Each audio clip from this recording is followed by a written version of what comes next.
Mabuhay! I'm Dr. March Lavides. I completed my PhD at Auckland University of Technology. At present, I'm working at the Presidential Management Staff, Office of the President of the Philippines. My presentation is about functionality and pakikipagkapwa as key enablers of children's dangal or dignity. Please note that pakikipagkapwa refers to regarding others as fellow human being. My presentation is based on my PhD thesis entitled Upholding the Dangal or Dignity of Biracial or Hap-Hap Children in Angeles City, Philippines. My thesis was supervised by Associate Professor Camille Nakid, Associate Professor Rogelia Pepua, Professor Marilyn Waring, and Dr. Kristen Hanna. My thesis was officially published online last January 2020. So I'd like to start my discussion by presenting the theoretical underpinnings of my research. The epistemology of my research is Psikolohiyang Pilipino or Filipino psychology.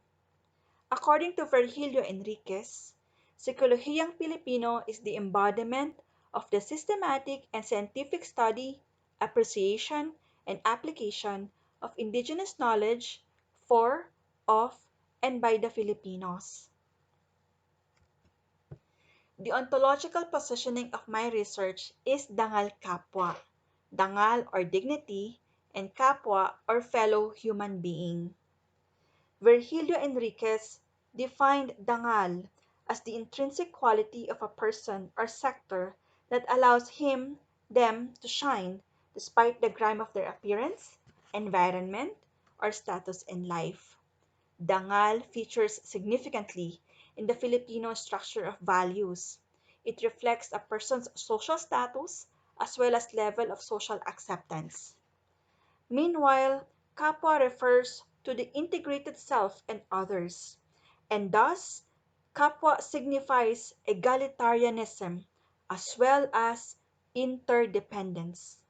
The concept of kapwa regards all human beings as co-equals, irrespective of their gender, age, financial status, and educational background. The methodology of my research is Makapilipinang Pananaliksik, or the Filipino way of doing research. Makapilipinang Pananaliksik is the application of Filipino research methods and techniques on investigations about the Filipinos and their way of life.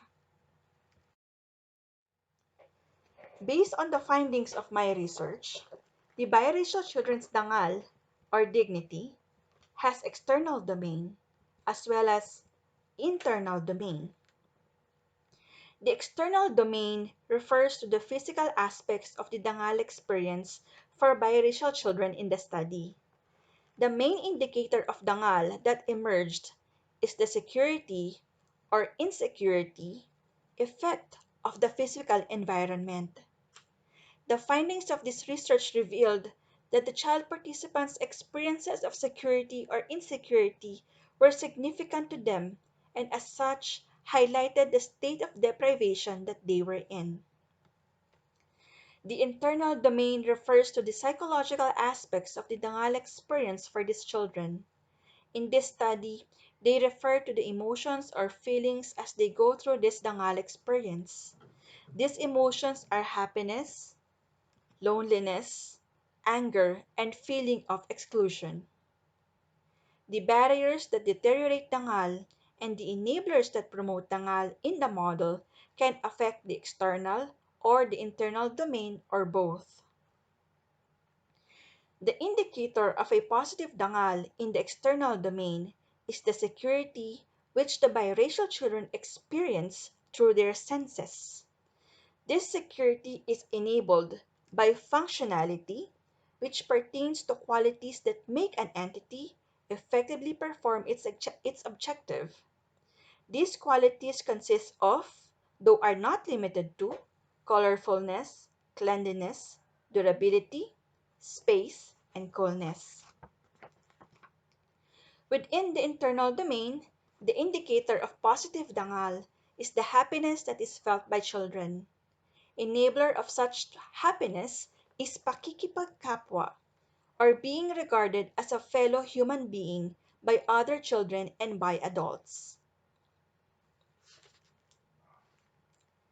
This study found four barriers to the biracial children's positive Dangal experiences, represented by a blue dotted downward arrow in the diagram.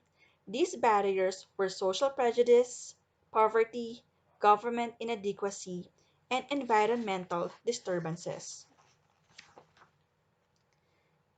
Poverty is a major barrier to functionality. Because of their caregivers' indigent situation, the biracial children had to live in low quality and ill equipped housing, situated in shanty communities which had no or very poor basic facilities and which were not maintained by the government. Hence, the children had to cope or to exert effort to meet their needs. Social prejudice negates Kapwa's philosophy of equality and hence restricts pakikipagkapwa.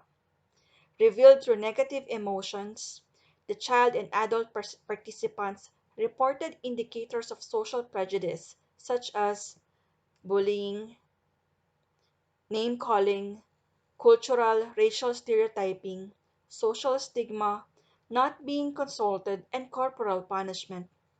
These indicators were motivated by prejudice based on race, disapproval of prostitution, the Filipino notion of the ideal family, population size, and the view of children as ignorant, incompetent, and having uniform needs.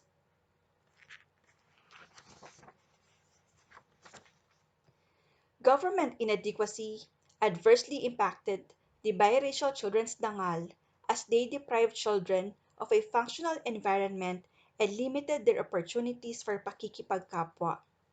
The child participants reported the lack of chairs, blackboards, computers, spacious and clean libraries, and gender-specific toilets. The national and local agencies' failure to protect children from crimes and accidents disadvantaged the biracial children from experiencing pakikipagkapwa.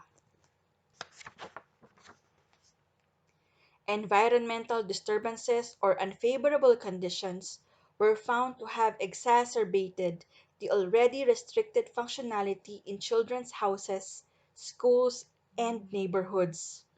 For example, the hot weather and high humidity brought extreme discomfort to my child participants. They complained about the lack of ventilation in their classrooms and wished for more electric fans or air conditioners. Symbolized by a dotted upward arrow which covers the internal as well as the external domains. Upholding the biracial children's dangal entails promoting functionality of their environment as per the child participants' perspectives, as well as addressing poverty and social prejudice through education and financial support, as reported by the adult participants. The Dangal framework provides the Philippine government with an approach that is indigenous. It is based on the Filipino culture and presents a more Filipino notion of child rights that may not have been incorporated in the United Nations Convention on the Rights of the Child. Accordingly, the Dangal framework suggests that the articles of the convention be reinterpreted to incorporate functionality and pakikipagkapwa so as to pave the way for children's positive Dangal experiences. Salamat po. Thank you so much.